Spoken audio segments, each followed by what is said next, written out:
Assalamualaikum warahmatullahi wabarakatuh. Selamat pagi anak-anak. Semoga semuanya dalam keadaan sehat walafiat. Baiklah, kita langsung saja. Dalam pembelajaran kali ini, kita akan mempelajari tentang seni lukis. Baik itu mengenai pengertian, aliran, beserta alat dan bahan yang diperlukan untuk membuat sebuah karya seni lukis. Yang pertama, kita perlu mengenal dulu, apakah itu seni lukis? Nah, seni lukis adalah cabang seni rupa yang diwujudkan melalui karya dua dimensi, bermediakan kanvas atau permukaan datar lain. Yang dimaksud dengan permukaan datar lain di sini adalah permukaan lain yang bisa digunakan sebagai media untuk membuat lukisan. Bisa itu kulit, kaca, ataupun misalnya talenan yang tidak konvensional, seperti itu.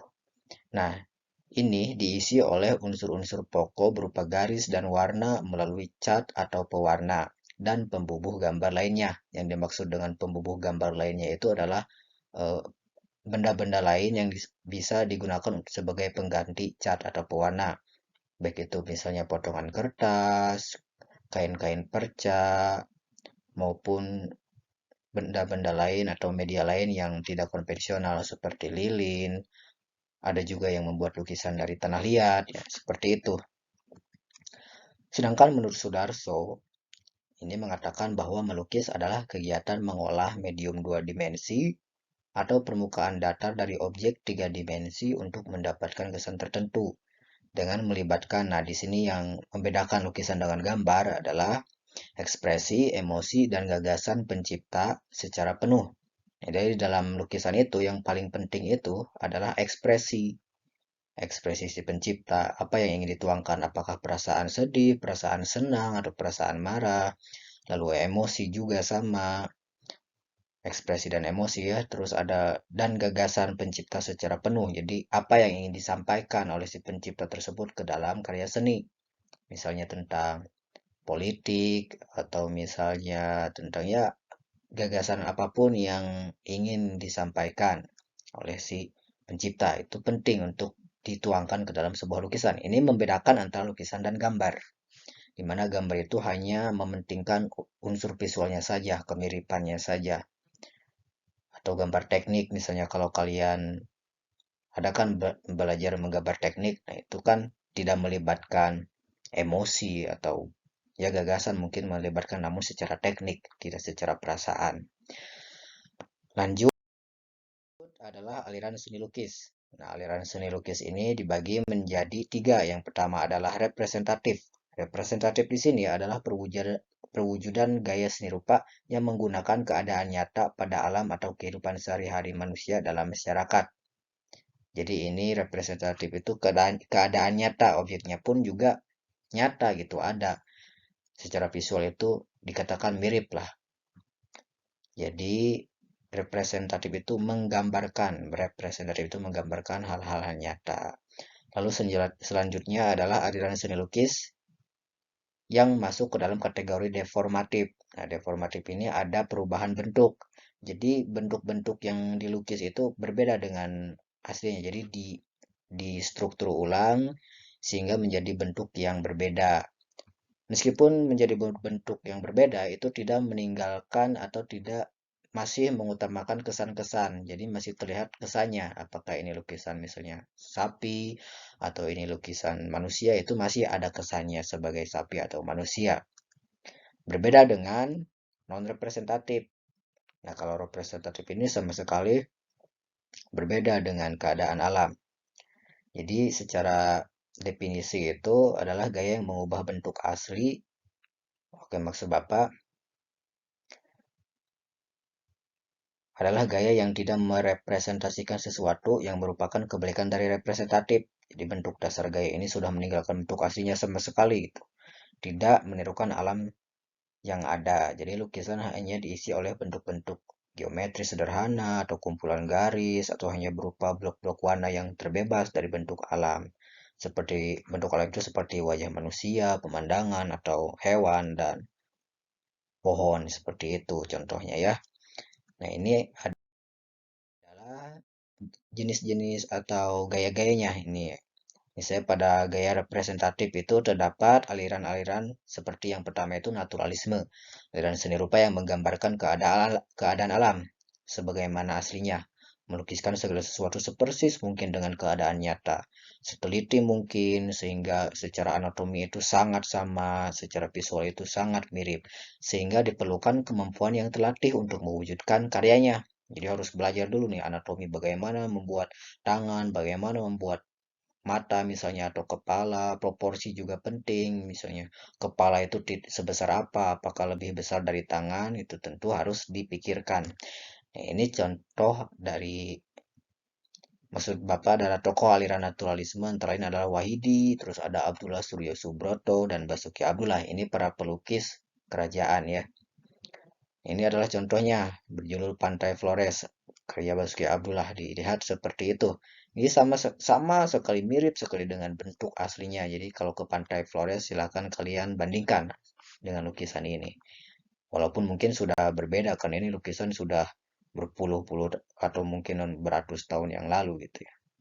Mungkin berpuluh-puluh tahun yang lalu lah ya. Terus ada aliran realisme, yaitu aliran seni rupa yang memandang dunia ini tanpa ilusi, dalam artian subjek atau objek yang dilukis ditampilkan apa adanya, sesuai dengan kenyataan sehari-hari, jadi tidak didramatisir atau dipilih yang indahnya saja. Ini misalnya seseorang itu melukis misalnya seorang pemecah batu atau misalnya pemulung ya, mohon maaf. Ya bagaimana pakaian seorang pemulung atau pemecah batu itu misalnya ada kotor oleh tanah seperti itu ya. Jadi tidak diperbagus, tidak didramatisir, tidak dibuat ideal gitu. Nah ini, jadi si objeknya pun si objek lukisan itu objek-objek yang biasa saja, tidak spesial gitu. Jadi bukan misalnya objeknya itu bukan putri ratu atau raja. Jadi orang-orang biasalah yang ada dalam kehidupan sehari-hari. Ya, tokoh-tokohnya adalah para pelukisnya adalah Wardoyo, Trubus, Tarmizi, itu yang dari Indonesia. Yang dari Eropanya adalah Gustave Courbet dan Edouard Manet. Nah, ini contohnya karya Jean-Francois Millet berjudul Des Glanuses. Ini artinya pemungut. Bisa dilihat dari judulnya saja sudah pemungut. Itu sangat merepresentasikan keadaan yang biasa-biasa saja gitu, ada di kehidupan sehari-hari secara nyata. Lalu ada romantisisme. Nah, romantisisme ini bukan romantisme ya. Romantisme itu kan berkaitan dengan cinta. Ya, itu salah ya. Aliran romantisisme ini adalah mengungkapkan tema yang masih representatif, namun dengan cara yang dramatis. Misalnya menunjukkan peristiwa-peristiwa yang dahsyat atau kejadian-kejadian penting dalam sejarah secara dramatis. Misalnya sebagai contoh itu lukisan karya misalnya judulnya itu adalah Penangkapan Diponegoro. Nah, itu kan sejarah ya. Ada pula contohnya adalah lukisan-lukisan yang misalnya adalah Rev of Medusa itu di dalam Injil. Nah, biasanya lukisan-lukisan ini juga menggambarkan keadaan di dalam Injil atau Bible. Seperti itu. Kalau di dalam Islam kan tidak boleh ya merepresentasikan itu. Walaupun dalam keadaan tertentu itu diperbolehkan. Nah, ini contohnya adalah tokoh-tokohnya yaitu Raden Saleh, terus ada Francisco Goya dan Caspar David Friedrich. Nah, ini contohnya. Lukisannya berjudul The Second of May, dibuat tahun 1808 oleh Francisco Goya. Selanjutnya adalah deformatif. Nah, deformatif ini sudah dirubah ya bentuknya seperti tadi Bapak jelaskan. Nah, yang pertama adalah aliran impresionisme, merupakan aliran yang hanya menggambarkan kesan cahaya dari apa yang dilukiskan. Jadi impresionisme juga disebut sebagai melukis cahaya. Karena melukis cahaya itu melukisnya harus cepat. Misalnya kita melukis pagi nih, ini siang, sore itu udah berbeda pencahayaannya. Makanya dalam aliran impresionisme itu dibutuhkan cat yang harus cepat mengering karena pengerjaannya itu harus cepat supaya cahayanya itu tidak berubah.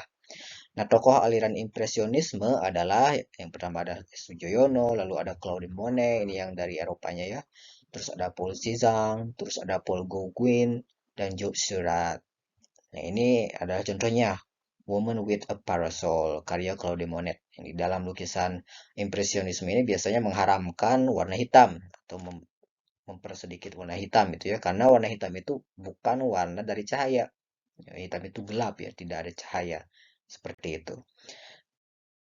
Terus aliran selanjutnya adalah surrealisme. Surrealisme adalah aliran seni rupa yang mengubah sesuatu yang nyata menjadi tampak tidak nyata, seperti menggambarkan manusia yang melayang, terus sesuatu yang tidak nyata di dalam kehidupan sehari-hari, sehingga gambar yang terdapat dalam lukisan tampak seperti mimpi.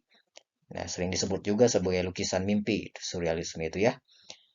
Tokoh-tokohnya antara lain adalah Salvador Dali, terus ada Rene Magritte, dan Frida Kahlo, ini yang dari India.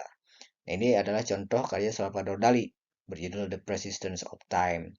Nah, bisa dilihat, itu mana ada di kehidupan nyata jam meleleh seperti itu. Terus ada sosok misterius di sini. Nah, itu terlihat seperti mimpi. Ya, tidak mungkin ada di dalam kehidupan nyata. Selanjutnya adalah kubisme. Kubisme itu bukan sering disalahartikan sebagai lukisan yang berbentuk kubis gitu. Kubisme itu atau kubus. Nah, itu tidak tepat ya. Aliran kubisme adalah yang tepat, aliran seni rupa yang memuat beberapa sudut pandang dari suatu objek atau figur dalam suatu gambar yang sama, sehingga menghasilkan lukisan yang terfragmentasi atau terdeformasi. Aliran ini juga seakan memecah gambar melalui penyederhanaan objek hingga menyerupai bentuk geometris. Tokoh-tokohnya adalah Pablo Picasso, George Braque, dan Joan Gris.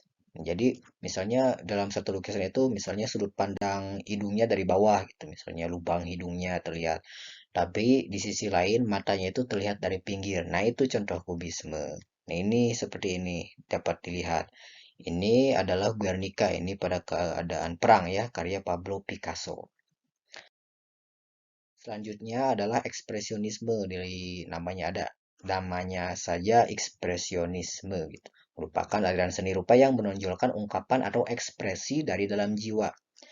Ekspresionisme lebih mementingkan ekspresi individu seniman dibandingkan dengan peniruan alam. Jadi dibandingkan dengan kemiripan alam, dia lebih mementingkan dengan ekspresi yang ingin sampaikan. Misalnya ketika sedih memperbanyak warna biru, misalnya ada pohon warna biru, kan itu tidak mungkin ya. Tapi di dalam ekspresionisme ini diperbolehkan karena kita harus memperlihatkan ekspresi kita ke dalam lukisan tersebut. Tokoh-tokohnya adalah Avandi, Edward Munch, dan Ernst Ludwig Kirchner. Nah, ini contoh karyanya. Nah, bagi kalian yang suka menonton film mungkin tidak asing dengan The Scream, film horor ya, yang tokohnya itu si tokoh antagonisnya itu memakai topeng yang mirip dengan apa yang dilukiskan oleh Edward Munch di dalam lukisan ini.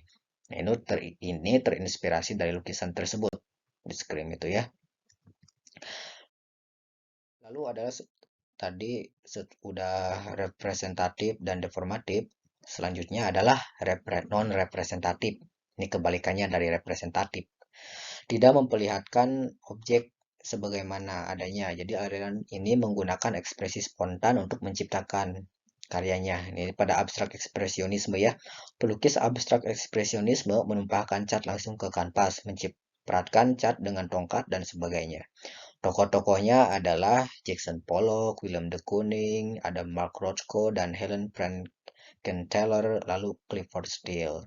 Ini abstrak, sering kan kita mendengar lukisan abstrak itu. Jadi tidak representatif. Bentuknya ada, tapi tidak sama dengan bentuk dalam kenyataannya. Jadi ketika membuat manusia itu sama sekali tidak terlihat seperti manusia gitu. Nah, ini contohnya adalah Number 5 oleh Jackson Pollock. Terkadang si orang yang melihat lukisan-lukisan abstrak itu bingung. Jadi ini lukisan apa? Hanya si pelukis sendiri yang tahu makna di baliknya gitu. Nah, ini lukisan ini terjual di lelang laku sangat mahal sekali. Bisa kalian googling. Walaupun terlihat hanya coret-coretan warna seperti ini, tapi ini lukisan yang termasuk lukisan termahal di dunia. Lalu ada abstrak formalisme. Kalau tadi kan abstrak ekspresionisme, sekarang formalisme. Aliran ini hanya menggunakan bentuk-bentuk dasar geometris seperti segi empat, persegi panjang, segitiga, atau hanya garis. Nah, tokohnya adalah Jasper Jones dan James McNeill Whistler. Nah, ini adalah contohnya. Judulnya Blue, Green, and Brown oleh Mark Rothko. Bisa dilihat di sini objeknya berupa segi empat ya, persegi panjang. Nah, itu karena lukisan ini memperlihatkan objek geometris, maka ini termasuk ke dalam abstrak formalisme. Berbeda dengan tadi yang dengan abstrak ekspresionisme itu cenderung bentuknya itu tidak geometris. Lalu selanjutnya adalah alat dan bahan. Ini penting untuk kalian ketahui karena nanti kalian akan mempraktekannya. Nah, alat bahan itu yang pertama adalah pensil. Tentu saja ini sangat penting karena diperlukan untuk membuat sketsa. Nah, sketsa itu sebelum dituangkan ke dalam kanvas, perlu kalian ketahui bahwa sketsa itu harus dibuat terlebih dahulu di dalam kertas. Sebagai acuan nanti apabila kalian ingin membuat lukisan di atas kanvas ya. Jadi harus dilukis dulu, harus di sketsa dulu di dalam kertas. Itu penting.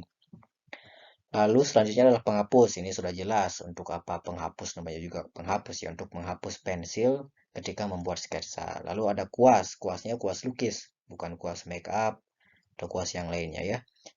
Kuas lukis ini terdiri dari berbagai macam bentuk. Ini tergantung dari fungsinya. Misalnya untuk membuat detail itu biasanya menggunakan kuas yang meruncing.